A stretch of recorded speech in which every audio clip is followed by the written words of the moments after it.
In 2021, a pedophile, Shaleem Nazish, distributed sickening child abuse images online while under investigation by police after being caught possessing them.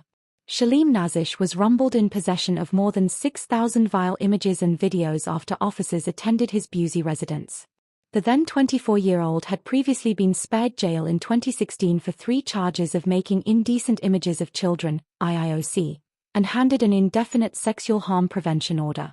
But this was flouted by Nazish as he struggled to remain on the straight and narrow, after his help from the probation service ended following the completion of his suspended sentence. He appeared for sentence at Liverpool Crown Court this morning, Monday, after pleading guilty to breaching his sexual harm prevention order, possessing IIOC, 3 counts of making IIOC, possessing prohibited IOC and 3 counts of distributing IIOC. Paul Blasbury, prosecuting, explained how a condition of Nazish's sexual harm prevention order was to make any devices available to police for inspection and not to delete any internet history.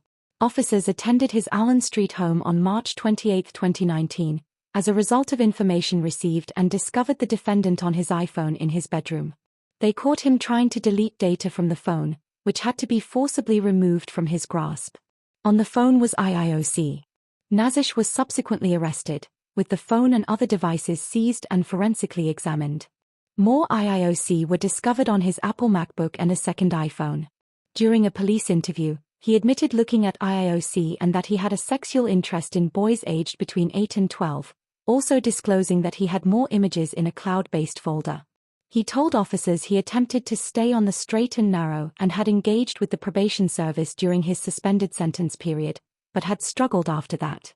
He was released under investigation, but between April 30 and June 1, 2020, police received information that the defendant was part of a group communication where IIOC were being shared and distributed.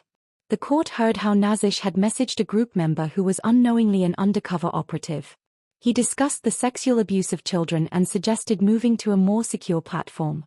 Officers again attended his address on June 18, and he was arrested. During the period since being released under investigation, he had continued to access IIOC. Forensic examination of his devices revealed he had 6,471 IIOC, of which 570 were videos and all of which involved boys between the ages of 6 months and 12 years. Of this number, 936 were classified as Category A, the most severe category involving images of child rape. Officers also discovered 28 prohibited recordings involving boys and girls between the ages of 4 and 12, while Nazish was found to have distributed 186 IIOC, including 11 in Category A, between his first and second police interviews. He was found to be in breach of his sexual harm prevention order by deleting 2 social media apps. Nazish was sentenced to 2 years and 6 months in prison, made the subject of a new sexual harm prevention order for an indefinite period and told he must sign the sex offenders register.